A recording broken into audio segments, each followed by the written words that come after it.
Rebelde New Generation.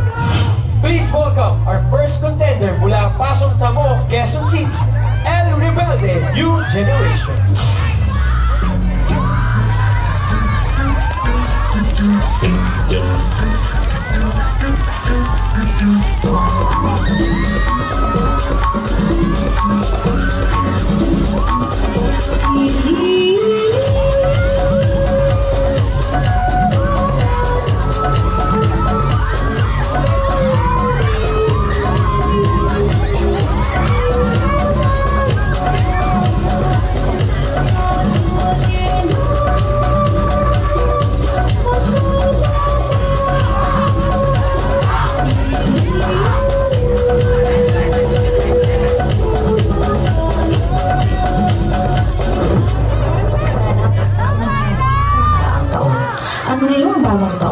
Magbalik tanaw tayo sa mga nangyari na nakakagulat sa taong 2020.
Sometimes I lay under the moon.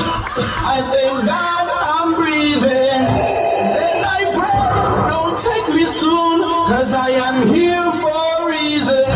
In my tears I drown, but I never let it get me down. So when negativity surrounds, I know someday it'll come in my life. I'm waiting for, I'm just waiting for the people to say.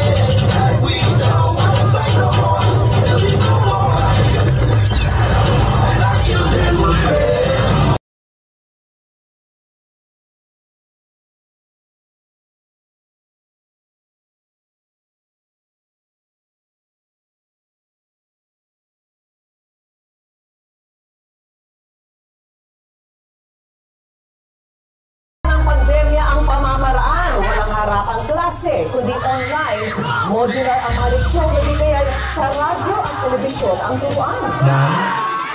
Pasensya na po kayo. Hindi po ako makakapasok sa online class natin. Wala po kasi kaming internet sa bahay.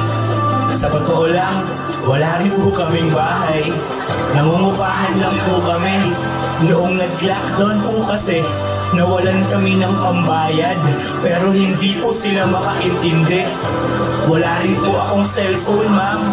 Ang meron lang po ako ay yung mga librong pinauwi nyo sa amin. Nasa anong pahina na po kayo? Ma'am, sasagutan ko na lang po lahat para lang sigurado ako na hindi makuhuli. Hindi na po magre-recess kasi wala rin namang pambili.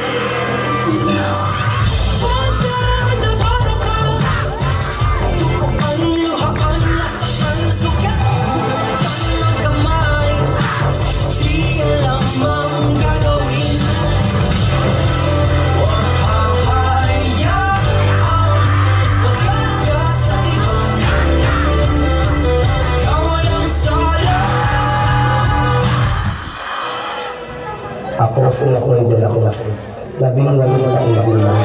Isang Jesus Christ, sa senso ng Pilipisoso, hindi ko inalaas ang Kristo. Dahil sa isang naging nakarastasos, sa isang buhay ko ng pagtinalas.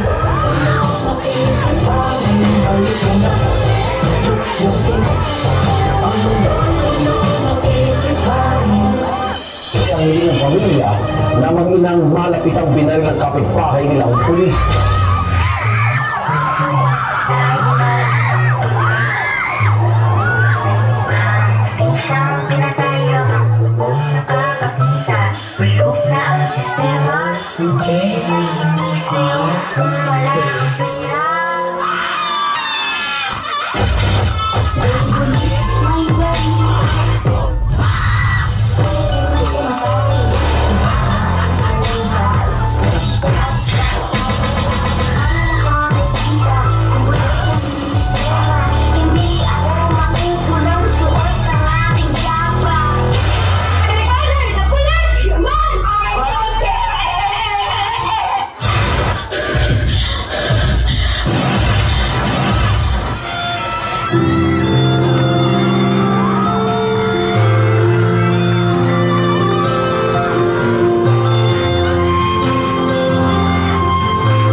Kasalanan mo raw kapag namatay ka na mahirap, pero mas kasalanan siguro kapag kaya mo naman pero hindi mo pa rin piniling tumulong sa mga mahihirap. Mas mahirap mamatay ng dila kaysa pikit.